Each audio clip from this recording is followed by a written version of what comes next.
a quelques questions qui sont en cours, donc c'est plutôt cool. Euh, il y a eu plein de questions sur le token, notamment de Drake. Peux-tu lui redonner le moral? Oui, oui. Après, nous, franchement, on est hyper focus sur notre mission. Et notre mission aujourd'hui, c'est pas de regarder le cours du token tous les jours, quoi. Et malheureusement, c'est sûr que je peux comprendre certains investisseurs qui sont un peu focus sur ça et uniquement sur ça, et du coup, euh, parfois un peu trop. Mais après, ça reste mon point de vue. Et, et du coup, nous, en fait, on construit, quoi. On construit, et tout ce qu'on a construit avec peu de moyens en si peu de temps, en fait, c'est absolument colossal. Et j'insiste sur ça, faut être fier de ça de façon commune et collégiale, parce que construire en fait tout cet écosystème comme on l'a fait, connecter toutes ces marques entre elles, lancer Binance, lancer Printemps, euh, enfin, etc., etc. Enfin, il y a tellement de succès on a eu tellement de succès du coup sur l'année 2023 et sur ce début d'année 2024, même s'il est un petit peu plus calme en termes d'annonces, etc. Que pour nous, en fait, on est hyper focus, quoi. Enfin, je veux dire, on lance Printemps. Euh, Printemps, c'est juste un des plus gros retailers européens en termes de volume. C'est 3500 marques dans un mall, c'est plus de 20 centres commerciaux partout en France. La possibilité d'ouvrir du coup d'autres marchés aux États-Unis notamment grâce à Printemps et au Moyen-Orient.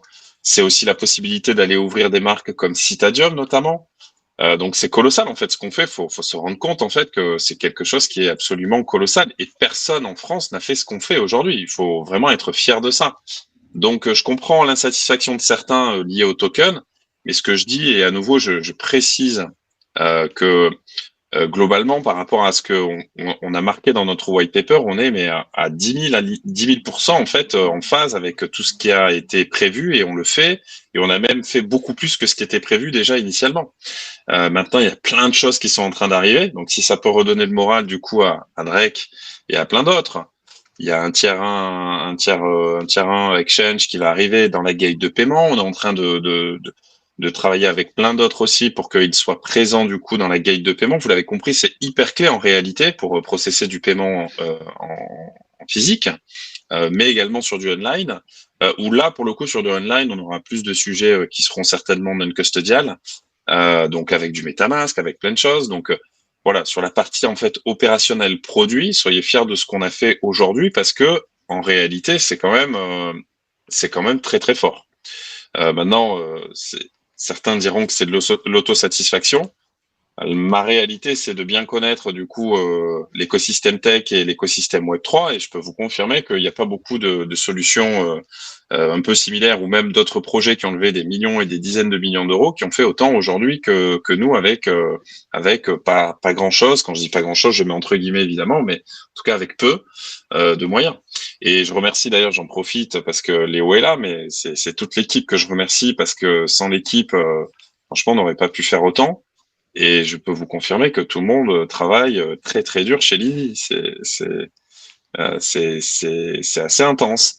Alors il y a des hauts et il y a des hauts et des bas, enfin des pics en tout cas, voilà, des pics d'activité. La fin d'année a été très très intense, tout comme le début d'année dernière avec l'ICO notamment. Et là encore avec la levée Tudigo qui est sur un modèle un peu similaire à l'ICO, ça reste encore très très très intense. Voilà. Donc voilà, donc pour réconforter Drake, juste crois en nous, continue du coup à faire ce que tu fais et à d'autres d'ailleurs, parce que Drake a lancé du coup une pierre, mais enfin rien de péjoratif contre Drake, au contraire, enfin je veux dire, il faut être bienveillant. Je comprends tout à fait sa position, il a investi, il nous demande aussi du coup du ROI. Après, on n'est pas magicien non plus, quoi. Hein. C'est un peu comme quand tu achètes ton action Total ou Société Générale. Ben, euh, si tu es dans le bon sens, ben, c'est très bien. Si tu as la conjoncture de marché, ben, c'est encore mieux et top. Après, ce que tu achètes quand tu achètes Société Générale, c'est aussi des fondamentaux, c'est une vision, c'est un futur, etc. Et c'est la même chose du coup aujourd'hui avec Easy. Et je pense qu'on a prouvé aujourd'hui qu'on était capable aussi de délivrer et très très fort. Ensuite, sur la partie token, bon, je vais y venir sur la partie token, je vais dérouler juste quelques questions. Il y avait une question d'Angie Crypto, du coup, Léo, c'est ça? Parce que Ouais, ouais, il y c'était avait quoi? la deuxième question, c'était quel avenir pour l'application à long terme? Ben, en fait, aujourd'hui, on est obligé de garder l'appli pour différentes raisons techniques, notamment pour du commerçant indépendant qui n'est pas forcément du coup autonome dans un flux de paiement. C'est-à-dire qu'aujourd'hui, on a quand même besoin d'avoir le soft qui peut permettre de processer différentes transactions, qui peut permettre de processer de la fidélité pour des marques qui n'auraient pas du coup une application, par exemple. Donc aujourd'hui, l'app va continuer à exister. Euh, c'est simplement que du coup, on ne mettra pas forcément de gros développement et de grosses ressources dessus pour créer en fait un peu la super app qu'on avait au départ imaginée. Pour la simple et bonne raison que, pour être tout à fait transparent, le B2C est très contributeur en termes de cash. Et au-delà de l'aspect technique et technologique, il est encore plus contributeur dans tout ce qui va être acquisition marketing. Et donc, le parti pris pour nous, en fait, c'est qu'aujourd'hui, si tu fais une super app, que tu es en concurrence avec demain un Binance, un Crypto.com, un Swissborg, un CoinHouse ou d'autres acteurs qui ont des très très beaux produits. Je pense aussi à, par exemple, Elrond et Xmoney avec leur application Xmoney, je crois, elle s'appelle comme ça, l'ancienne Maillard en tous les cas. Voilà, faut aussi être conscient que on n'a pas les mêmes moyens que ces plateformes-là, malheureusement. Que le coût d'acquisition pour faire télécharger une application en fait est déjà assez élevé et en fait ce qui compte au-delà du côté faire télécharger l'application, c'est créer l'usage quoi, et qu'il y ait de l'usage, que les gens reviennent, etc. Et ça c'est un vrai challenge. Et il faut pas oublier qu'on a l'autre brique aussi qui est la brique B2B où on doit aller en plus chercher du réseau d'acceptation autour du paiement crypto, autour du coup du QR code, etc., etc. Et donc c'est quand même beaucoup de sujets. Et c'est aussi pour ça que pour éviter de se disperser à juste titre, en fait, on a vraiment décidé de se refocus à 100% sur ça parce que c'était le plus important. C'est-à-dire construire ce réseau d'acceptation et ce crypto hub qui est, vous le verrez, à moyen terme, on aura franchement du ROI. Euh, Quand je parle de moyen terme, c'est dans le courant de l'année, mais il y aura forcément beaucoup plus d'usage que ce qu'on a aujourd'hui, du coup, en termes de flux. Donc, le move, en fait, il est de notre point de vue plutôt smart et il va nous permettre surtout de générer beaucoup de volume qui, in fine, vont permettre de générer aussi de l'inertie autour du token avec du buyback, avec du burn, avec de nouveaux holders qui vont avoir du cashback demain, qui vont pouvoir le staker, qui vont rentrer sur de la DeFi, etc. Donc, voilà. Ce qui m'embête parfois quand je lis certains commentaires, etc., c'est vraiment le côté où, en fait, certains pensent que le token est seul, en fait, dans notre écosystème. Or, il est central à notre écosystème. Et en fait, notre réalité aussi, c'est que sans un écosystème, le token n'est rien.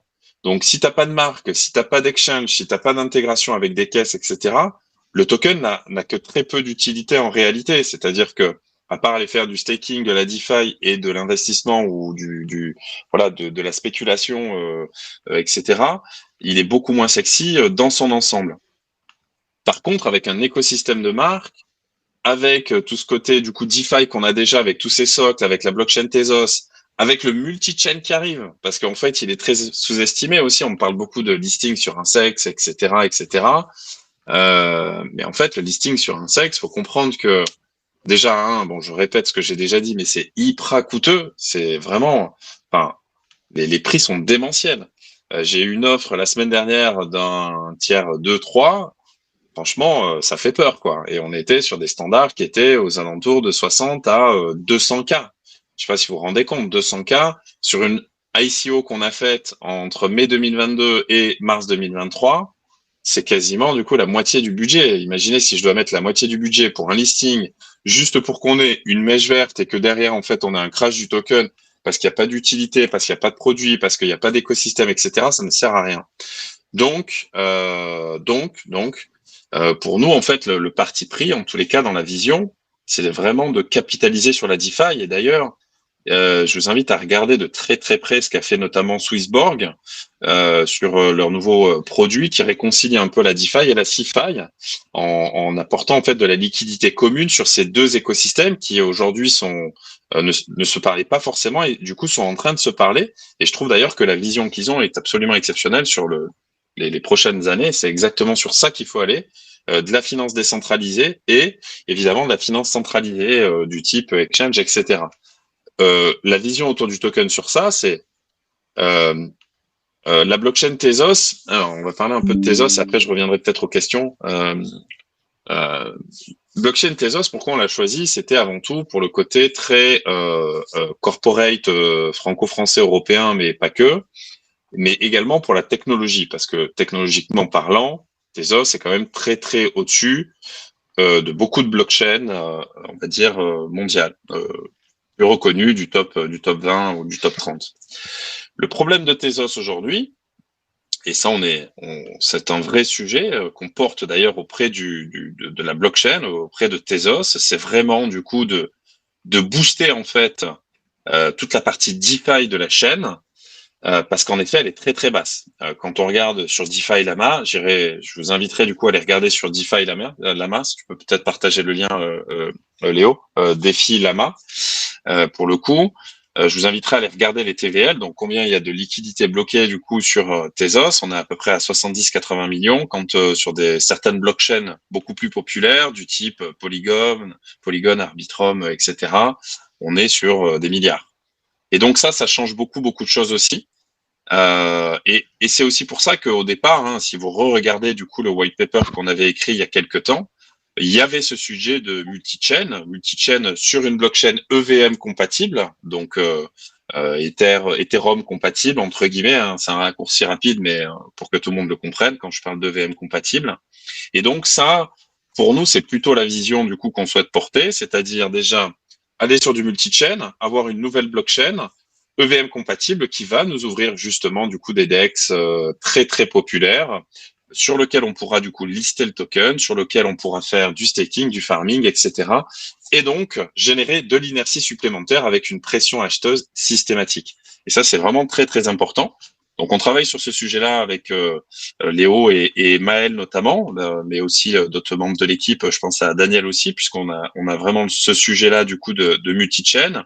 Après, comme je vous le disais, on fera pas n'importe comment. L'objectif de tout ça, c'est vraiment de le faire de façon structurée. Si on le fait, il faut le préparer, il faut l'anticiper, il faut le marketer pour que ce soit un succès. Donc aujourd'hui, en fait, on est franchement satisfait de la DeFi Tezos. Alors, quand je dis on est satisfait, je la mets entre guillemets. En tout cas, on est satisfait du fonctionnement du Lazy Token sur la DeFi Tezos. On a réussi à faire le staking, on a réussi à lancer la DApp, on a réussi à faire le farming, on a réussi à faire beaucoup de choses dessus. On a fait du plenty sur le DEX, on a fait la bribe, enfin on a fait beaucoup de choses. Ce n'est pas suffisant. Et donc, il y a quand même des sujets sur ce multi-chain, sur une blockchain EVM compatible qu'on porte. Et je pense que d'ici le Q2, Q3, voilà, on devrait pouvoir communiquer sur des choses qui vont être très, très attrayantes pour tout le monde. Voilà. Donc, patience et de rigueur, évidemment, sur tous ces sujets-là, parce qu'on travaille dur sur ces sujets, mais ça prend du temps. Il faut réfléchir. Il faut aussi mettre en parallèle les blocs technologiques, en fait, parce qu'il faut comprendre que quand on est sur Tezos et qu'on veut aller sur de l'EVM, c'est des blockchains qui sont pas interopérables, donc elles n'arrivent pas à communiquer l'une avec l'autre, donc ça passe par des bridges. Il faut savoir aussi que, vous le savez, si vous êtes dans l'écosystème depuis longtemps, mais la plupart des hacks viennent des bridges. Moi, je vous le dis très honnêtement, je ne souhaite pas porter du coup un bridge Lazy parce qu'il est risqué, parce que techniquement, en réalité, on a d'autres chats à fouetter, voilà, pour être tout à fait transparent. D'autres l'ont déjà fait, d'autres le font très bien. D'autres le font excellemment bien. Donc, l'option numéro 1, c'est plutôt d'aller chercher du coup des bridges existants qui permettraient de faire du Tezos vers une blockchain EVM et également du coup d'EVM vers Tezos. Et ça, c'est vraiment très très important du coup pour nous. Et c'est ça qui va aussi générer de l'inertie du coup autour du token sur les prochains mois et sur cette année 2024. Au-delà des CEX et des listings que je vois marqués régulièrement du coup sur le channel. Mais je pense que c'est une erreur, voilà. Lister sur un CEX, c'est très très bien, ça peut l'être en effet, mais il faut comprendre en fait tout ce que ça implique. Ça implique du market making parce qu'il faut payer du coup quelqu'un qui va faire le marché, qui va l'animer, etc. Ça coûte beaucoup d'argent.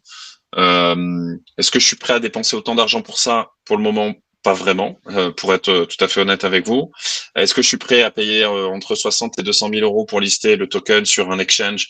Pas du tout. Est-ce que je suis prêt à faire du multi-chain? Oui. Est-ce que je suis prêt à aller sur la finance décentralisée complètement, sur le VM d'ailleurs? Je trouve ça tellement sexy que pour moi, c'est plutôt cette vision-là qui va générer du coup de l'inertie et de l'attraction autour de tout ça, avec un bon marketing autour évidemment, parce qu'il faut le marketer. Donc ça, c'est vraiment partie token. Sur le court terme, sur Tezos, on a quand même des sujets, notamment autour de reward de notre pool de liquidité. Donc, juste sur Plenty, pour information, on arrive à dégager quand même des APR qui sont plutôt sexy en termes de reward, d'intérêt du coup sur nos LP. En tout cas, les LP, puisque c'est nous qui avons fait les pools de liquidité. Et donc, on a un sujet, on communiquera dessus. Je crois que je sais plus ce qu'on s'était dit la semaine prochaine, je crois, ou enfin dans les semaines à venir, sur justement du coup ces rewards de pool de liquidité pour lequel on va appliquer du coup du buyback et du burn probablement. Mais on vous soumettra d'ailleurs un petit vote pour voir un petit peu du coup la tendance sur ces sujets-là et ce qu'on devrait faire du coup de ces rewards sur les pools de liquidité. Voilà sur cette partie-là. On reprend, vas-y, les questions parce que du coup, j'ai fait une longue parenthèse. Léo, si tu veux. Ouais. Du coup, il y a une question de Guillaume, en tout cas, il en a posé deux. La première, c'est est-ce que tu peux faire un récap sur la partie VC, vesting, allocation des tokens dans le temps et les conséquences que cela peut avoir comme impact sur la pression vendeuse ou au contraire, peu de pression vendeuse car tokenomics clean. Ok. Bah alors écoute, la super bonne nouvelle pour le coup, c'est que du coup, Lizzie n'a pas de VC du coup dans sa tokenomics, aucun. J'ai aucun VC qui est rentré, on a que du retail, c'est-à-dire des petits porteurs. Les plus gros qu'on ait, c'est nos holders de private sell. Donc on n'a pas de VC. Donc ça, c'est une bonne nouvelle. Donc il n'y a pas de unlock de VC, il y a rien de tout ça. Donc ça, c'est plutôt une bonne nouvelle pour vous, enfin en tout cas pour le token et pour nos investisseurs du coup de l'ICO, j'ai envie de dire. Sur la partie vesting, la réalité c'est que on va dire que toute la partie investisseur a quasiment été toute unlock, sauf la private sale où il reste, je crois mars, avril, mai, donc il reste 3 mois avant qu'ils reçoivent du coup l'intégralité de leur token. Alors, juste pour info, ils les ont reçus, puisqu'ils recevaient un 12e par mois. Et donc, à la fin des 12 mois, là, ils auront reçu l'intégralité de leur token, donc au niveau de nos holders de private sale, en tout cas de nos investisseurs de private sale. Après, sur la partie vesting, nous, on claim tous les mois, vous avez vu, du coup, les volts de cashback, d'incentive reward, charity, enfin, tous les volts, du coup, qui sont dédiés, on va dire, à l'animation de l'écosystème. Donc ça, enfin, ces tokens-là n'ont pas vraiment d'incidence en tous les cas sur le prix. Quand je parle d'incidence à court terme sur le prix, c'est que en fait, ces tokens-là ne seront pas mis sur le marché. C'est mon point, et donc pas de pression vendeuse dessus, puisque c'est des tokens de reward, etc. Alors par contre, ils nous servent à animer évidemment vous, communauté, faire des airdrops le cas échéant, faire des bribes sur Plenty, parce que c'est important d'avoir de la visibilité sur la blockchain Tezos aussi, et qu'on voit du coup que Lizzie est dans les top protocoles, tokens, pardon. Donc voilà. Donc sur les vestings après, il y a évidemment du coup la team aussi, donc qui est Cliff, juste pour info, jusqu'au mois de mai, puisque c'était jusqu'au listing à peu près. Et donc, à partir du mois de mai, du coup, la team va pouvoir claim, mais il y a un vesting en plus de 24 mois. Donc, c'est 12 mois de cliff. Donc là, on va arriver aux 12 mois cliff, donc qui seront passés, où on n'a pas eu un seul token en tant que team. Et donc, à partir du mois de mai, et pendant les 24 prochains mois, il y aura des unlocks. Il y aura des unlocks, du coup, team, notamment sur ces sujets-là.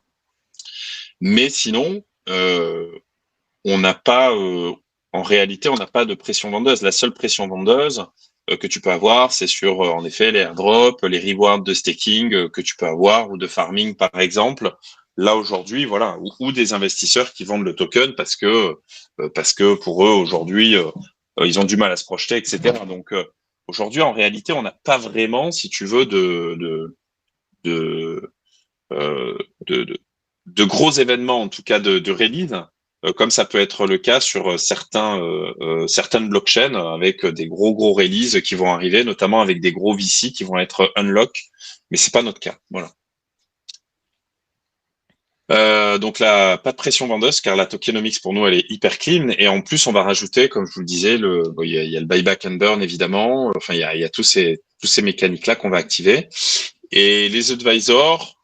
Nos advisors n'ont quasiment pas eu de token, donc il n'y a pas de sujet advisor. Voilà.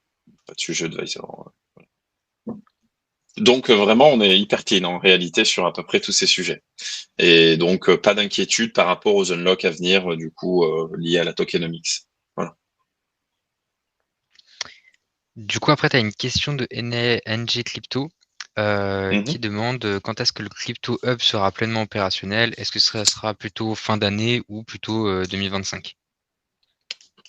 Ah non, là, le Crypto Hub, là, c'est vraiment... là, en fait, pour vous dévoiler un petit bout du coup des releases à venir, du coup, là, on va sortir du coup notre nouvelle exchange qui arrive. Ça, c'est assez imminent. Voilà, on bosse dessus. Voilà, on est en train de rentrer dans une phase de test, donc de bêta test interne. Donc, ça va être super. Donc, bon, bêta test interne, quelques allers-retours évidemment parce qu'il y aura des correctifs à faire, etc., des debugs. Et après, une fois que c'est prêt, on appuie sur le bouton. Et on a prévu du coup de sortir le white label dans la foulée quasiment. Et donc, on sera prêt entre avril et mai à peu près sur ce produit 100% du coup white label. Maintenant, enfin entre-temps, hein, pour être tout à fait honnête, the show must go on, hein, comme on dit du coup en anglais. Et donc, ça continue. Enfin, ça change rien en fait à ce qu'on fait aujourd'hui en termes d'acquisition, nouveaux clients, nouveaux commerçants, etc. On continue à dérouler du coup le schéma que vous connaissez. Voilà. Et Ok. ensuite, tu as une autre Ouais, question, vas-y. du coup, Tudigo s'arrête bientôt. Est-ce qu'il y a d'autres levées de fonds en cours ou à venir? Bah, Tudigo s'arrête demain soir. C'est ça, hein, le timing, ouais, demain soir. Donc, Tudigo s'arrête demain soir.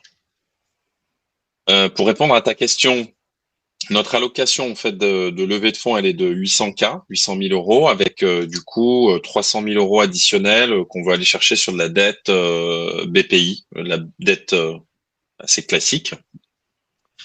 Donc on a encore de la marge, c'est pour ça que en fait Tudigo enfin la levée actuelle ne se limite pas à Tudigo en réalité, et où en fait on est en train de faire rentrer des BA stratégiques. En tout cas, on fait ce qu'il faut pour. Et on aimerait bien aussi avoir un fonds, pour le coup, sur cette partie-là, voire deux, qui pourraient nous accompagner derrière sur une série A beaucoup plus importante. Donc, quand je parle de série A beaucoup plus importante, c'est une série A avec de gros multiples. Mais pour y arriver, du coup, ça nécessitera évidemment d'avoir beaucoup de traction commerciale, d'avoir beaucoup de chiffre d'affaires et en fait une preuve qu'aujourd'hui, du coup, le paiement crypto est une réalité et qu'il y a de l'usage quotidien. Et ça, c'est notre challenge pour le coup. Et quand je parle d'un challenge collégial commun, c'est qu'en fait, on a besoin aussi que vous soyez acteur de ça. Donc, quand je lis sur le channel parfois euh, que, que, que globalement c'est la faute des investisseurs s'il n'y a pas de s'il y a pas de transactions, peu de transactions, peu de volume, etc. C'est pas exactement ça qu'on dit. C'est que globalement on a déjà un peu de volume, un peu de flux. C'est pas suffisant pour que demain du coup on puisse avoir du coup une traction très importante du coup auprès de très gros VC qui permettront de faire une série A très importante pour donner une vision et une visibilité aussi très globale du coup au projet. Donc, ce que je dis souvent du coup dans les posts, c'est qu'on a aussi besoin que vous soyez acteur en fait de votre investissement. C'est si vous avez du Lizzy Token, euh, très bien si vous faites de la DeFi, si vous faites du staking, etc. C'est super, merci à vous. Mais le plus important pour nous, en réalité, c'est que vous utilisiez le produit. Quand je dis utiliser le produit, c'est vous allez sur la marketplace, vous achetez un coupon Decathlon à 5 euros ou 10 euros, peu importe le montant en réalité, avec votre Binance Connect ou avec un autre exchange et beaucoup d'autres d'ici la fin d'année. Et c'est ça qui est important pour nous parce que justement, il faut qu'on montre en fait la capacité à générer en fait de la transaction, du flux, du volume, etc. C'est aussi pour ça qu'on fait aussi ce petit pivot quand même white label parce que l'app était quand même perçue comme étant un élément bloquant dans notre tunnel de paiement. Je m'explique. Bon, pour avoir beaucoup parlé avec Binance, évidemment, et pour avoir fait une grosse activation, notamment dans le cadre de printemps avec Binance, c'était difficile pour eux, malgré tout, de se dire, en fait, il faut télécharger une application tierce qui s'appelle Lizzy. Une fois que vous avez téléchargé l'application tierce Lizzy, il faut que vous connectiez votre exchange, Binance, le cas échéant, et derrière, après, une fois que c'est connecté, vous faites votre paiement. C'est facile. Mais du coup, il y avait ce pain point là, et c'est aussi pour ça que du coup, on a aussi décidé d'enlever cette friction là pour que demain, quand on a un Asiatique qui vient de Singapour et qui vient en vacances à Paris, par exemple, ou qui vient pour les JO, il puisse aller directement chez Printemps ou chez notre réseau de commerçants, dans notre réseau de commerçants, et qu'il puisse payer directement via son compte Binance sans avoir à passer par une application tierce. Ça ne change rien à notre flux à nous, ça ne change rien à notre fees, parce que du coup, on prendra les mêmes montants. Ça ne change rien aussi, du coup, à la notion de cashback, parce que du coup, on va faire un cashback on-chain, c'est-à-dire que juste après, du coup, la page de paiement, l'utilisateur pourra claim, du coup, son cashback en Lizzy Token. Et c'est là, en fait, qu'on lui balancera, en fait, du token sur un wallet Tezos, sur un wallet EVM compatible, etc., etc. Donc, beaucoup de sujets, beaucoup de possibilités, et donc le volume qui va venir, on est convaincu que ça va venir. Voilà, là on est à plus de 154 volumes. Bon, notre target quand même annuel, pour que vous l'ayez en tête, c'est 24 millions de flux, quoi. Hein. Donc il y a quand même encore beaucoup à faire. Et le fait d'avoir ce white label va nous permettre justement d'aller beaucoup plus vite aussi. Voilà, et d'enlever en fait les derniers éléments de friction qu'on pouvait avoir, c'était l'app. Et donc de pouvoir payer avec l'app et sans l'app, le cas échéant, c'est no-brainer aujourd'hui pour les marques qui nous rejoignent et avec qui on parle. Et on a vraiment de très belles marques. Les JO arrivent à grande enjambée. Là, on va vite y arriver au mois de juillet. Donc on doit être prêt en réalité, nous, à avoir voilà notre premier bloc là, le premier semestre, il est volontairement très intense parce que on a cette contrainte des JO. Quand je dis contrainte, j'ai entre guillemets. Et en fait, il faut en profiter parce qu'il y aura beaucoup d'étrangers qui vont être en France et c'est à ce moment-là aussi que du coup on va générer du flux. Et sur la partie internationale, expansion internationale, il y a aussi des vrais sujets. C'est-à-dire que demain, en fait, enfin là, ce qu'on est en train de faire, c'est qu'on commercialise déjà en fait notre plateforme, notre infrastructure au travers de ce crypto hub à des prestataires de services de paiement, donc ceux qui sont déjà processeurs de réseaux d'acceptation très gros.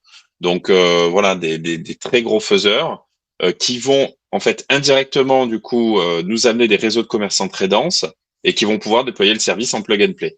Donc en fait, c'est vraiment très important ce qu'on fait et il faut se rendre compte que en fait, on devient une solution un peu back-end, white label, mais ça ne change rien en fait à notre business model et l'histoire qu'on raconte. Voilà. J'ai beaucoup parlé, comme toujours. Alors du coup, on a une autre question de NG Crypto, mais qui s'éloigne un peu du sujet actuel, c'est Ouais. quels sont les profils recherchés pour vos futures embauches? Alors, ils sont nombreux. Ok, tu dis quoi, t'as raison. Profil recherché pour vos futures embauches. Là, nous, du coup, notre prio, c'est renforcer notre équipe tech. Donc là, on a un profil, profil tech balèze qui devrait arriver pour compléter l'équipe, avec un autre développeur, full stack, full stack, voilà, sur du mine, pour rentrer un peu dans le détail. Sur des profils qui sont plutôt, on va dire, seniors idéalement, mais ça peut être du junior plus, en tout cas de l'intermédiaire, on va dire. Voilà, sur ces profils tech. On a un sujet quand même assez fort de compliance. Donc, bon, vous le savez, notamment dans le cadre de la levée, on va chercher une licence de PSP. C'est très important. Il y a Mika qui arrive. Je vous cache pas que on est quand même très très challengé sur la partie régulatoire par à peu près toutes les marques, par à peu près tous les exchanges avec qui on travaille. Et donc, on a un vrai sujet compliance et on le porte de façon très intense. Donc voilà, donc une équipe vraiment avec un chargé du coup de la compliance notamment et qui va porter du coup ce dossier de licence. On a un sujet évidemment marketing, vous en doutez, et sujet BD, business development, pour compléter l'équipe de Seb. Mais globalement, avec l'équipe actuelle, il y aura à peu près 3-4 personnes de plus. On n'ira pas beaucoup plus loin. Voilà. On va pas embaucher 20 personnes, quoi. C'est ça, c'était ça la question. Bah écoute, là, on n'a plus trop de questions. Juste un commentaire de Guillaume Ouais, qui disait que si le process d'achat est fluide, opérationnel et aisé, les marques vont d'elles-mêmes faire la promotion qu'elles offrent le paiement en crypto. bien Ceci ira sûr, en augmentant au fur et à mesure de l'adoption et du coup, vous êtes bien déchargé sûr. du branding de Lizzy. C'est tout à fait ça, Guillaume. C'est très juste et ça va même au-delà de ça, du coup. C'est qu'en fait, les exchanges, en fait, nous, ce qu'on fait, c'est qu'on connecte les exchanges avec les marques. En fait, le contrat d'acceptation, c'est nous qui l'avons avec la marque. D'accord? Donc, nous, on a un contrat d'acceptation. Donc, la relation commerciale, en fait, elle est avec nous. D'accord? C'est nous qui avons le contrat.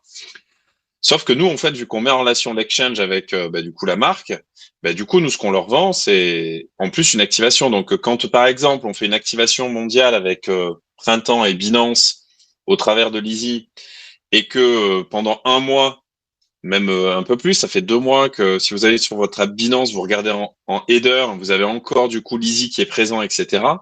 Je peux vous dire, il y a pas beaucoup de solutions qui ont eu ça dans le monde avec Binance, hein, voire quasiment aucune. En tout cas sur la durée, comme c'est le cas aujourd'hui, sans compter en fait tout ce que Binance a fait aussi en termes d'activation. Les millions d'emails qu'ils ont envoyés, les millions de push notifications, sans compter tout ce qu'on est en train de préparer aussi, du coup, pour du coup toute la partie RP globale, du coup, de ce lancement avec Printemps, puisqu'on était juste dans une phase de pilote, là, par exemple. Donc, on va avoir une phase beaucoup plus intense avec de la com, avec beaucoup de choses. Et donc, en effet, le fait que demain, Binance soit connecté en direct, en fait, c'est qu'il n'y ait pas un tiers au milieu, Lizzy, hein, visible en tous les cas, du coup, ça va engager et la marque et Binance aussi à faire la promotion du service de façon beaucoup plus intense. Donc, en effet, c'est tout à fait ce que tu dis. Ça va booster les usages de façon assez dingue parce que Binance aura tout intérêt à le faire et demain, avec nos autres exchanges, hein, voilà, qu'on va avoir, ils auront tout intérêt aussi à le faire, si tu veux. Donc, ouais, en effet, tu as, voilà, tu l'as dans le mille dans ce que tu décris, du coup, dans ton message, quoi. Voilà. Après, il y aura pas le branding Lizzy, en effet. Il y aura un petit Powerhead by Lizzy par nostalgie, évidemment, avec un petit cœur certainement. Enfin, on verra ce qu'on fera, mais ou pas d'ailleurs. Mais voilà, en effet. Ce qui est important aussi, c'est que les marques sont vraiment très, très à la recherche de personnalisation dans la relation. Et ça, c'est très, très important. Et donc, la personnalisation, ça passe déjà par le branding de la marque et donc d'avoir un checkout hyper propre, simple, sans friction, etc. C'est très, très important. Voilà. Donc, tu l'as super bien résumé. Ok. Ok. Bon, il y a enfin, s'il y a d'autres questions, allez-y, hein. Franchement, j'en profite. On peut faire encore un quart d'heure pour remonter peut-être les questions. Il y avait quoi comme question un peu bloquante là sur le week-end, en tout cas des incompréhensions, etc. C'était surtout le Euh, listing en fait. C'était qu'est-ce que la place du token dans la nouvelle stratégie, hmm. les Ok, nouveaux bon, listings, etc., quoi. bon. Ouais, après j'ai le sentiment d'avoir répondu, mais faut me dire si vous avez le sentiment que c'est pas le cas. Mais bon, voilà, hein, gros axe, le multi-chain au tapin, listing sur des sexes évidemment, mais pas à n'importe quel prix à nouveau. Donc ce sera des sexes plutôt stratégiques avec qui on avec qui on a déjà une relation commerciale et marketing le cas échéant, donc qui sont déjà intégrés dans notre grille de paiement. Vous l'avez compris, hein, moi aujourd'hui, si notre token est listé sur un exchange partenaire de notre gate de paiement, ça veut dire que d'ailleurs, vous pourrez déposer votre Lizzy dessus et vous pourrez même payer avec, c'est le but, hein. Donc, quand on parle avec tous ces acteurs-là, le deal, c'est surtout d'avoir un bundle pour que on ait aussi bien le token listé, que demain le token comme moyen de paiement, etc. Également du coup le token qui puisse servir à faire du cashback, de nouveaux holders, etc. Tout ça entouré par de la collecte de fees qui va permettre de faire du buyback and burn, évidemment, on-chain. Voilà. Donc voilà la vision sur ce point-là. Voilà. Ouais, d'accord. Ouais, ouais, ok. Ouais, vas-y. Ouais, vas-y, pose la question du coup. Ouais. Alors, il y avait la remarque selon laquelle le stacking nourrit trop de Mm, tokens donnés qui sont vendus mm, ensuite et font baisser. Avez-vous des mm, analyses on-chain ou autres sur cette question mm. soulevée ces derniers jours? Ouais, ok. Je vois. Donc ça, c'était une question de Florian, ou en tout cas c'était un point que Florian du coup, Ferrando du coup avait relevé. Alors sur ce point, alors la réalité, c'est que en fait, on a déjà fait un ajustement en fait au niveau de la tokenomics sur la partie reward de staking. Je vous inviterai à aller regarder du coup le white paper qui est du coup sur le site, dans la doc. Vous verrez que l'allocation de staking en réalité est beaucoup plus importante que celle que l'on a mise en route actuellement. Pourquoi on a fait ça? C'est plutôt très très simple. C'est que on va accompagner en fait le staking sur le long terme. Et donc en effet, en fait, vu qu'on a eu quand même un crash test qui a duré, je crois que le staking, on l'a release, c'était au mois de septembre, ou ouais, c'était au mois de septembre, ouais, c'était septembre-octobre. On a eu en fait toute une période un petit peu de d'itération entre le mois de mai, le listing du token, les premières poules de liquidité, le farming, etc. On a eu en fait une première visibilité d'itération liée aux itérations qu'on a faites sur la blockchain Tezos, donc sur les DEX KeePuSwap et sur Plenty, qui nous ont permis aussi d'avoir du coup des convictions fortes sur ce qu'on devrait faire pour le staking. Et du coup, c'est d'ailleurs pour ça qu'on a modifié en fait non pas la location de staking global, celle-là restera toujours la même. Par contre, ce qu'on a changé, c'est le montant qu'on allait distribuer. Donc, si vous faites l'addition des 72 époques à l'heure actuelle, du coup, autour du token, vous rendrez compte que du coup, on n'arrive pas au total qui est prévu du coup sur du coup la tokenomics. Donc pourquoi on a fait ça? C'était justement pour assumer en fait la montée en charge du coup du staking et des holders, dans la mesure où en fait on n'a pas eu une montée en charge importante en fait au niveau des nouveaux holders entre le mois de mai 2023 et le mois de octobre 2023 et le release du coup de notre DApp avec le staking. En fait, on a pris la décision de cutter en fait les rewards de staking à ce niveau-là. Malgré tout, malgré tout, alors les rewards de staking en ce moment, elles sont à quoi? C'est 5-6%, je crois, c'est ça, ou 4-5%, je crois que c'est ça le standard hein, par mois à peu près. C'est à peu près ça.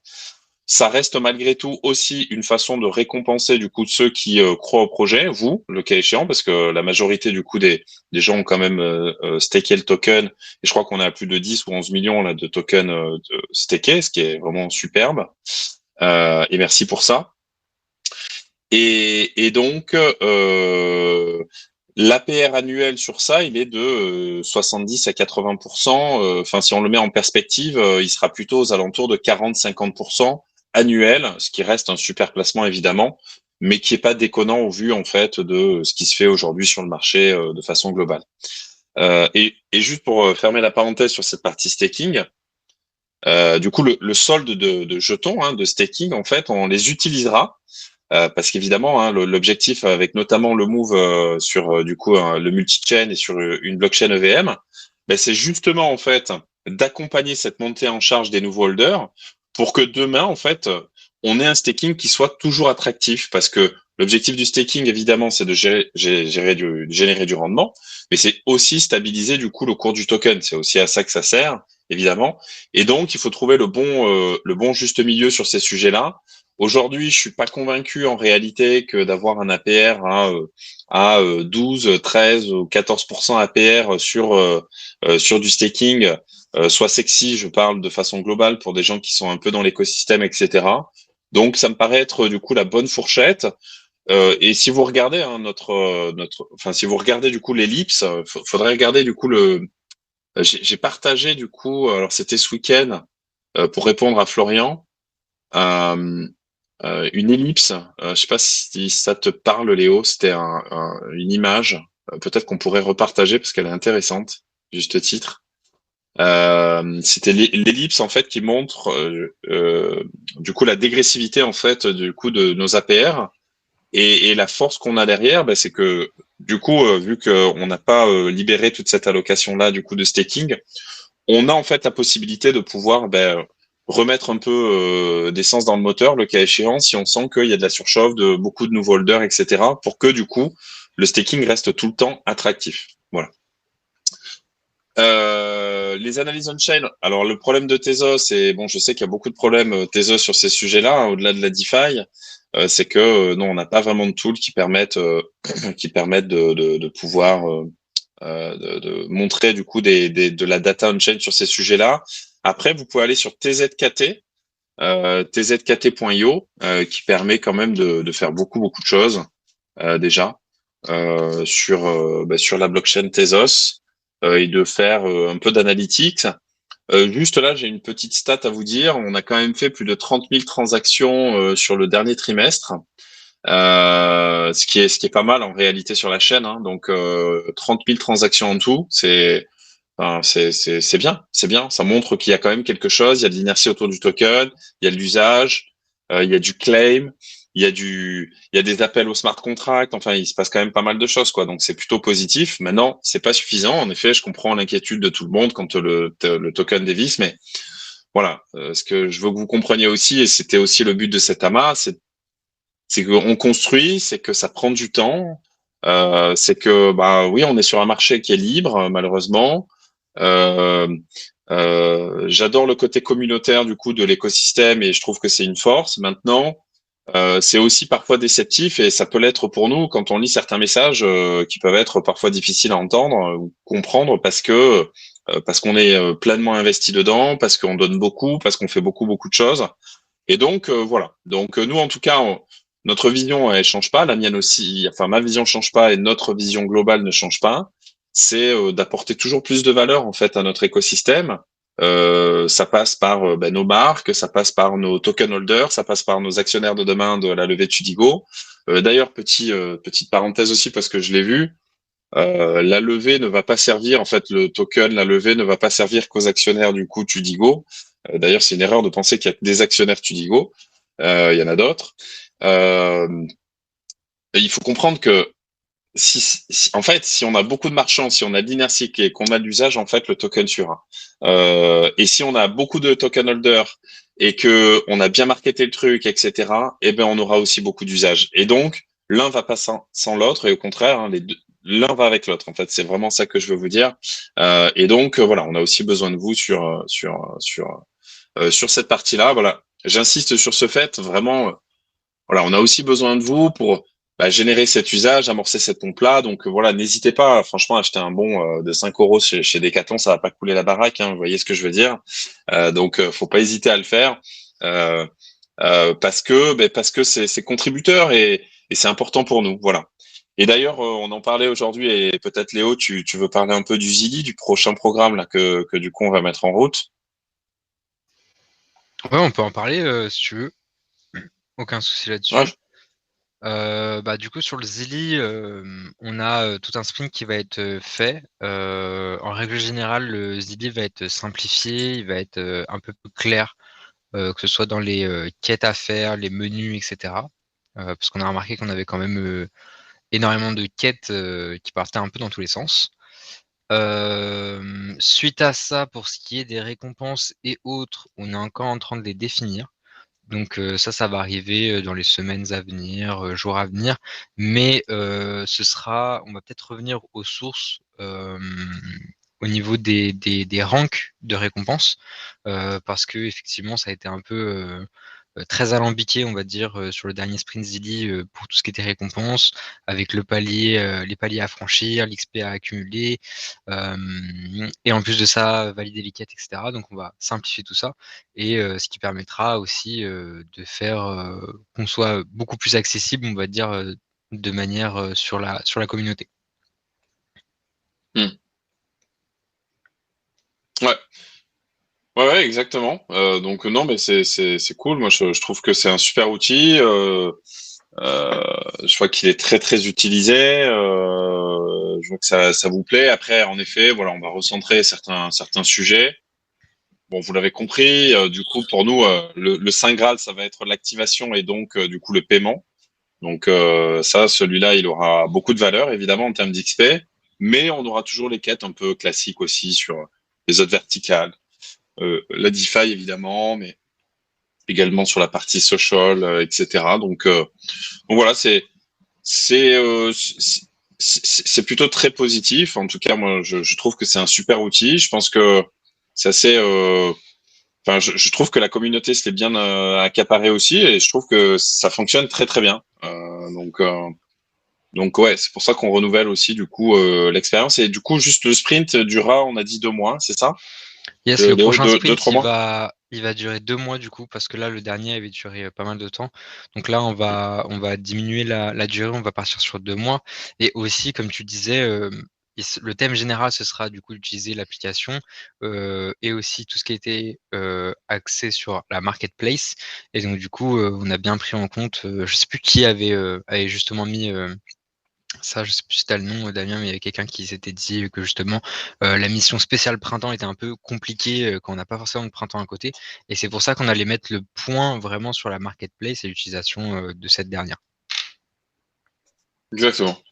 Exactement. Bah, du coup, la marketplace, en effet, on l'a faite parce que bah, pour lever cette contrainte du j'ai pas un printemps à côté de chez moi ou j'ai pas un commerçant de bordel du coup à côté de chez moi, je peux pas utiliser le service. Là aujourd'hui, la réalité c'est que vous avez combien 200 marques, je crois, sur la marketplace à peu près. Oui, Entre ça c'est et ça. Freemium Play, même avec Freemium Play, les loisirs numériques, enfin, je veux dire, tu peux acheter du Netflix, tu peux acheter à peu près tout ce que tu veux. Il y a des petites cartes. Vous pouvez même faire de la charity, je crois, sur Freemium parce qu'il y a des cartes UNICEF, des trucs comme ça, il me semble. Hein. Je crois que tu peux même Ouais, contribuer, il me ouais, semble. il y en a plusieurs, ouais. Ah, tiens. Bah, ce serait même bien, tu vois. Peut-être qu'on va faire une quête, tiens, une belle quête sur ça, tu vois. C'est important de donner. Et bah, voilà, ouais, voilà. Euh, ouais, bah, je pense qu'on a fait le tour. Hein. Je sais pas qui était là, combien de personnes on a eu. Bon, je pensais qu'on allait avoir un peu plus de monde que ça sur le TG, mais non. Bon, c'est pas grave. On a fait le tour en tout cas. Est-ce qu'il y avait d'autres questions là? J'ai pas regardé ni sur Telegram et Discord. Non, il n'y a Peut-être qu'il y pas a des d'autres questions sur questions. Discord. Il y a Guillaume qui est en train d'écrire, on va voir. Mais sur Discord, il n'y a pas de questions. Sur C'est clair. Telegram, pas de questions non plus. D'accord. Bon. Bah écoutez, moi si on a fait le tour de la question et que vous en avez plus, on va se laisser là dans ce cas-là. Continuons du coup d'avancer ensemble. Continuons du coup. Continuons ouais d'avancer ensemble. C'est bien. En tout cas, nous on apprécie tous vos feedbacks. On les prend en considération, sachez-le. Et voilà, et on est à nouveau complètement du coup aligné, focus bah, pour délivrer, hein, c'est vraiment notre quête. Voilà, avec plein de belles nouvelles qui vont arriver dans les semaines à venir. Voilà, bah, vous avez vu, hein, on a sorti tout ce qu'on a dit, hein, on l'a tout le temps sorti. Alors, certains avec un petit peu de retard, je suis d'accord. Je pense à Printemps, l'année dernière, il a été assez interminable. Binance a été assez interminable, mais bon, c'est comme ça. Mais là, les planètes s'alignent bien, ça va vite, on le sent, il y a une vraie appétence, en tout cas au niveau des marchands. Et donc, c'est hyper positif parce qu'on sent que le marché est là et bouge bien. Voilà. Ok. Bon, bah écoute, Léo, merci d'être venu aussi. Merci à tout le monde. Et puis, bah, écoutez, n'hésitez pas. Bye bye, en tout cas. Bonne soirée. Yes, bonne soirée. Ciao. Ciao. Bye bye. Ciao.